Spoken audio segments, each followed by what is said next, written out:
Rule Breaker, Courtney Johnston here from rulebreakersclub.com, and in today's video I want to talk to you about how to read your target clients' minds. Ooh. So before we dive into the 9 hacks, I want to answer the question, why on earth is it so important to read your target clients' minds? Well, I believe that business is all about solving people's problems and helping them to get the solutions and results that they want. And in order for those people who you want to help to recognize that you have the solution that they need, you have to use the language that they're using to think about their problems and the solutions that they desire. So what I want to give you in this video is 9 ways that you can start to really crawl inside of your target clients' heads and come up with that language that they're using so you can really resonate with them in your words. Mind reading hack number 1 is to name your muses. I want you to name 3 people who really exist, real live human beings who are a perfect fit for the offer that you're creating. By naming these real people, you can use them as inspiration as you create your offer or come up with the copy or marketing pieces to sell it. Mind hack number 2 is to journal as your target clients. So looking at those 3 names that you might have named in hack number 1, use one of those people and spend 10 minutes writing a journal entry as that person. Write down your frustrations, what's keeping you up at night, what do you really wish existed in your life, what kind of problems are you facing right now. Mind hack number 3 is to schedule coffee chats with people in your target market. This is a great way to get some intel on the language that people are actually using by going to the source directly and asking them.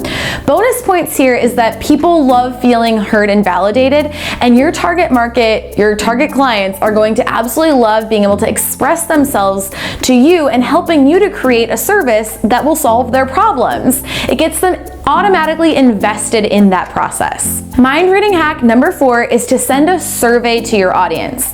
If you have an established audience on social media or an email list, or if you have a really great in-person or local network that you could leverage, I think it's an awesome idea to send a survey to those folks and ask them some of the same questions that you're asking people in those in-person chats or coffee chats. Mind hack number 5 is to read the blog comments on other websites that are also serving your target market.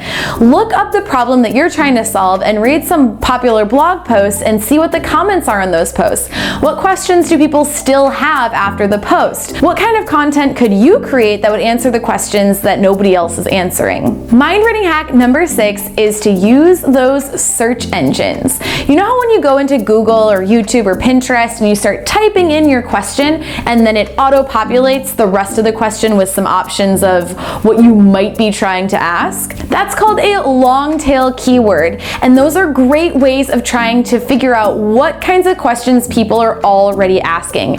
In fact, by going into YouTube and typing in questions, that's how I come up with the titles of all of my YouTube videos. Mind reading hack number 7 is to read books by entrepreneurs who do a really good job of relating to their target market. If you've ever read a book by an author who seemed to make the information they were teaching super accessible, you know what I mean. A book that did that for me was Denise Duffield Thomas's book, Get Rich, Lucky Bitch. I felt like when I was reading that book, way back when I started my business, that Denise and I were BFFs hanging out, and I felt so taken care of and like I could totally do all the things that she was talking about. Go back to some of those books that made you feel that way and look at the language that those authors are using. What about their language is making it more relatable? You can use some of those strategies in your writing as well. Mind reading hack number 8 is to look at the emails people are already sending you. People are literally sending you the language that they want you to use in your copy, in your blog posts, on your sales page, on your work with me page, in your email marketing. And yet you probably sit down and try to come up with things from scratch. I like to do things the most efficient and lazy way possible, and that means that when people send me questions or people send me their frustrations or things they would like me to teach on, I use the exact language that they give me in my content. And finally, mind reading hack number 9 is to use your past self as a test dummy. If you can remember the thoughts or feelings you had back when you were in the same position as your target market, this is a great stepping stone towards coming up with really authentic information and language and the words that will resonate with people who are suffering from the same problem or really would like the same solution that you wanted at that time. All in all, I know these 9 hacks are going to help you to come up with really amazing language that's going to give you what I like to call the copywriting badge of honor, which is when someone reads your copy and they say, "Oh my God, how did you get inside of my head? How did you know that I was thinking this? This is so timely. It's exactly what I need right now." I promise you, if you use these tricks, you're gonna get people saying that to you all the time. Thanks for joining me in this week's video, and I will see you next time.